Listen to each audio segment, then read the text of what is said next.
చూస్తుంది ప్రసన్నంగా.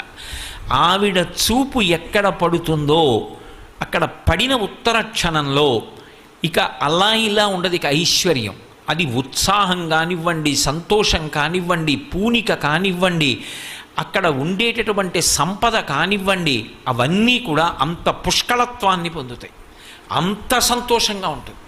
అందుకే ఆవిడ చూపులలోంచే అంతటి అనుగ్రహ ప్రసరణం చేసింది. అందుకే ఐశ్వర్యం ఎక్కడి నుంచి ఇస్తుంది అంటే ఆమె యొక్క చేతిలోంచి ఇస్తుంది అని చెప్పడం సాధ్యం కాదు. అందుకే లక్ష్మీ కటాక్షము అంటూ ఉంటారు. ఆవిడ చూపు పడితే చాలు, ఒక్కసారి అలా ప్రసన్నంగా చూసిందా, ఇక అక్కడ ఎంత ఐశ్వర్యం ఏర్పడుతుంది అనేటటువంటి దాని గురించి చెప్పడం ఎవరికీ సాధ్యం కాదు. అయితే మీరు ఒక్క విషయం జ్ఞాపకం పెట్టుకోవాలి. నేను ఐశ్వర్యము ఐశ్వర్యము ఐశ్వర్యము అన్న మాట వాడుతున్నప్పుడు కేవలము నేను సంపద గురించి